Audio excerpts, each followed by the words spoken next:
Good morning guys. So here's our menu for today's video guys. Munggo kahit hindi Friday, cause why not, 'di ba? So ayan ang mga gagamitin natin. Chicharon bagnet from Vegan. Fresh from Vegan pa ito guys. Pasalubong ng ate ko nung nagbakasyon siya or nag-tour siya dun sa Bigan. Ayan ang gagamitin natin. May natira pa kami, so gagamitin natin sa munggo. Masarap ang may chicharon na munggo, di ba? Sinong agree dyan? Please comment down below. And of course, ang gulay natin ngayon ay munggo. Gusto ko sana may pechay pero mas prefer ng nanay ko ang malunggay. So, malunggay ang ilalagay natin. And mas healthy rin naman ang malunggay, kaya nga tinawag na superfood. Kaya, malunggay for the win tayo for today's video. And yung pinalambot nating munggo, ayan, malambot na yan. And ating mga aromatics, kumpleto yan, sibuyas, bawang, luya, and kamatis. So, ano pang hinihintay natin? It's cooking time! Let's go!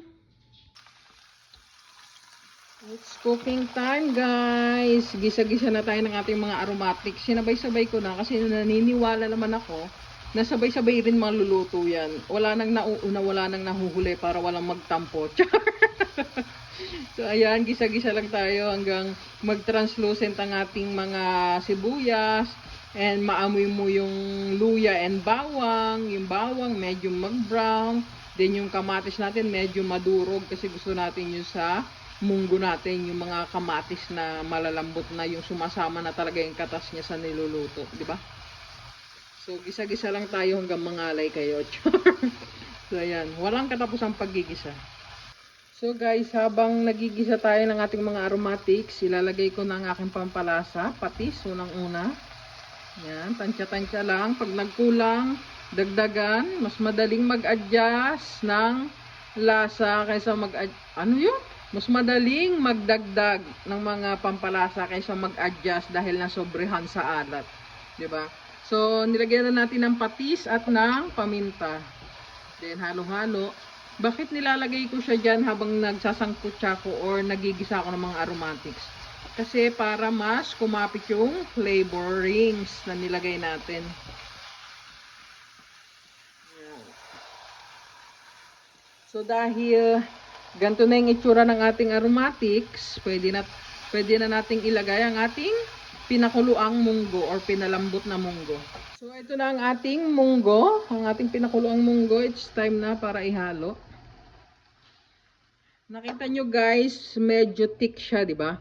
Pwedeng-pwede naman natin yan i-adjust by putting water. So, ayan, ihalo lang natin yan or incorporate natin dyan sa ating mga aromatics.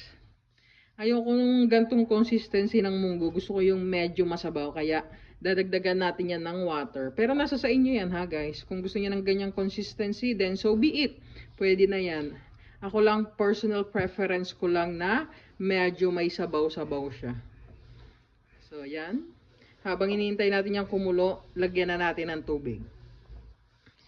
So ayan na yung munggo natin guys. Habang hindi pa kumukulo, lagay na natin yung tubig. Ayan, doon na lang din sa pinagkuhanan ko ng munggo. Kaya ganyan yan. Baka akalain nyo dumi yan. Munggo pa rin yan. So, yan, mga ganyan kadaming water. Kasi at the end of the day, sisip-sipin niya pa rin naman yan. So, magiging, ano rin siya, thick din siya later on. For now, masabaw muna siya. So guys, ito, gantong consistency ng munggo yung gusto ko. Pero medyo lessen pa yung sabaw. Medyo gusto ko mas thick siya ng konti dyan or mas malapot siya ng konti dyan.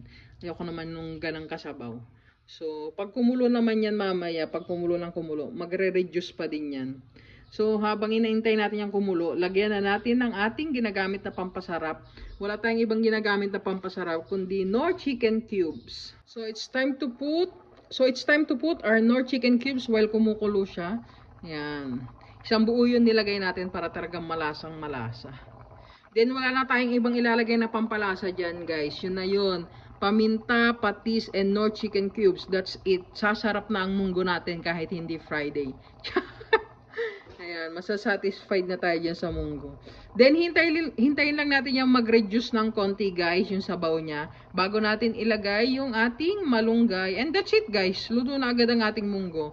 Yun lang naman mahirap sa pagluto ng munggo, yung pagpapalambot ng munggo mismo. Pero after that, gisa-gisa na lang, then ganyan, pakulo-pakulo na lang, then tapos na.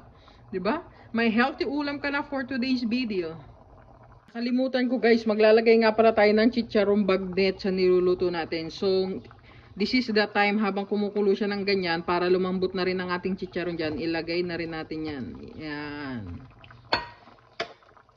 So, sama-sama na yung lalambot dyan. Yan ang ating sahog for today's video. Ang chicharong bagnet fresh from Bigan. Yan o. Nakita niyo yung consistency ng ating munggo. Konti pa. I want it more, malapot than that pa. Pero hindi yung sobrang lapot. Pero nakikita nyo yung itsura niya. Parang sobrang creamy niya. Kasi talagang pinakuluan ko siya ng sobrang tagal. Ganun.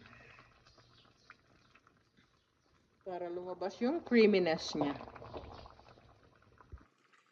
Dahil achieve ko na yung consistency na gusto ko guys, it's time na para ilagay ang ating mga malunggay. Yeah, marami talagang malunggay ang nilagay ko guys. Kasi ang nanay ko, pagka kaunting malunggay ang nilagay mo, magre-reklamo. Kaya marami. Kaya maghirap ka sa paghihimay. Char! So ayan. Actually, konti pa nga to kasi yung iba nilagay ko doon sa pagkain ng dogs namin. Para maging healthy din sila. Yung pagkain ng dogs namin, share ko lang. Liver and balunan. Tapos, may malunggay and sweet potato. Tapos, ito naman yung sa amin. Munggo! Mas mahal pa yung pagkain ng aso namin kaysa sa pagkain na... Sinong relate dyan? Sa mga poor parents dyan. Na mas mahal pa yung pagkain ng dogs kaysa sa pagkain ng tao. So, that's it guys. Papatayin na rin natin yan. And, luto na ang ating ulam for today's video. Malunggay tuloy. Munggo. There you have it. Our munggo guys. It's eating time. Baka nagtataka kayo bakit maaga kami lagi nagluluto or ako, bakit maaga ako lagi nagluluto? Kasi may kasama akong senior sa bahay. So alam niyo naman ang mga senior, may maintenance yan na iniinom. So kailangan nila makakain ng maaga para makainom ng kanilang mga maintenance na gamot. Although binibigyan ko naman ng breakfast yung aking mother, syempre iba pa rin yung heavy breakfast, di ba? So, ayan. Tsaka mabilis na magutom ang mga senior. Kaya kailangan may ready na tayong pagkain kahit maaga pa. Di ba? So, thank you for watching guys. See you on my next one.